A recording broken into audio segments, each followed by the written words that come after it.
بسم اللہ الرحمن الرحیم۔ السلام علیکم دوستو، میں ہوں ساجد اور آپ دیکھ رہے ہیں ساجد حکمت ٹی وی۔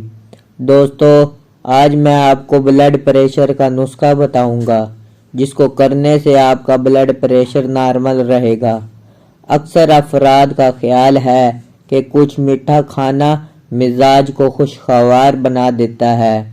جو لوگ میٹھے سے دور رہتے ہیں ان کے اندر چڑچڑاپن رہتا ہے اور میٹھے کی خواہش شوگر اور مزاج کے اثرات کے درمیان کوئی تعلق نہیں۔ ویڈیو میں آگے بڑھنے سے پہلے ساجد حکمت ٹی وی کو لازمی سبسکرائب کریں تاکہ ہر نئی آنے والی ویڈیو آپ تک پہنچ سکے۔ نتائج سے پتہ لگا کہ چینی کا میٹھا مزاج خوشگوار مرتب نہیں بلکہ یہ لت لوگوں کو ذہنی طور پر سست اور زیادہ تھکاوٹ کا شکار بنا دیتی ہے۔ دنیا بھر میں بہت مقبول ہو چکا ہے اور یہی وجہ ہے کہ لوگ میٹھے مشروبات کا استعمال ذہنی طور پر زیادہ الرٹ ہونے یا تھکاوٹ سے لڑنے کے لیے کرتے ہیں۔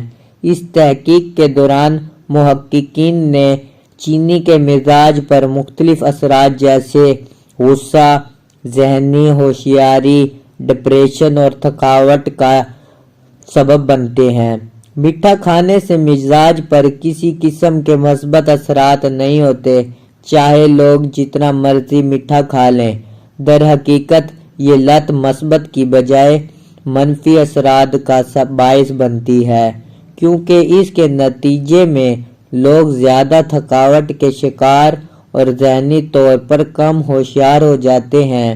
میٹھے کے بارے میں سن کر لوگوں کی رائے تبدیل ہو گئی، جبکہ چینی کا استعمال کم کرنے پر توجہ دی جا رہی ہے۔